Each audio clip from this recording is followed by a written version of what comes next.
আসলে কি আমরা তো সাধারণ মানুষ, আমরা জানেন বাজার করতে নিজেদের একটু সমস্যা হচ্ছে, কারণ ব্যবসা বাণিজ্য আগের মতন নাই, কাজকর্ম তেমন নাই। তো আমাদের একটু মোটামুটি মধ্যবর্তী যারা আছে সমস্যার মধ্যে আছে আর কি।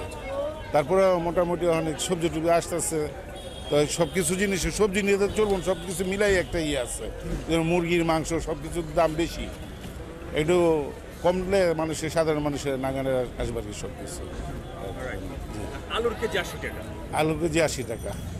এই বিষয়টা কি কিভাবে দেখেন? আলুর কেজিতে আপনার তো গতকাল যে আমি ইয়ে দেখলাম, তো ওই যে আপনার ইয়াতে ম্যাজিস্ট্রেট যে চেক করলো, আলুর কেজি পরে আপনার 27 টাকা, এলসিএসি 22 টাকা করে পড়ে, কিন্তু তাদের খরচা সহ 27 টাকা।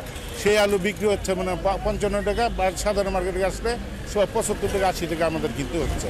কিন্তু ইন্ডিয়ান আলু যেটা, এটা আপনার 30 টাকা মোট খরচ হচ্ছে, প্রতি কেজিতে 10-20 টাকা 30 টাকা বেশি। এটা আমাদের জন্য খুবই ইয়ে আর কি, বুঝলেন, সাধারণ মানুষের জন্য।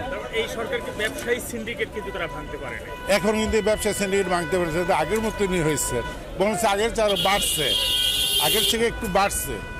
গত বছর আমরা আলু যেমন 40-50 টাকার মধ্যে ছিল, এবছর 70 টাকা 75 টাকা, গ্রামাঞ্চলে 80 টাকা, কালকে 75 টাকার কেজি আলু কিনছে, বুঝছেন তো। আর সরকার বলতেছে যে আলু এলসি করছে, পাকিস্তান থেকে আসছে, ইন্ডিয়া থেকে আসছে, আসার পর তো দাম কমে নাই।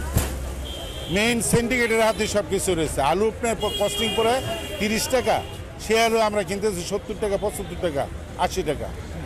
পেঁয়াজ আনছে, পেঁয়াজ বলে পরে 60 টাকা 70 টাকা, হয়তো 80 টাকা হইতে পারে, আমরা পেঁয়াজ কিনে 115 টাকা 110 টাকা, সব কিছুর দাম হইতে বেশি।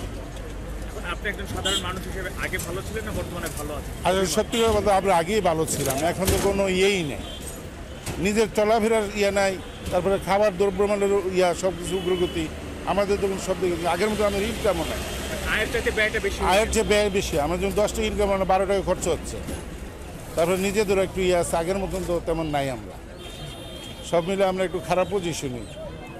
ঠিক আছে, আপনাকে অসংখ্য ধন্যবাদ। ধন্যবাদ।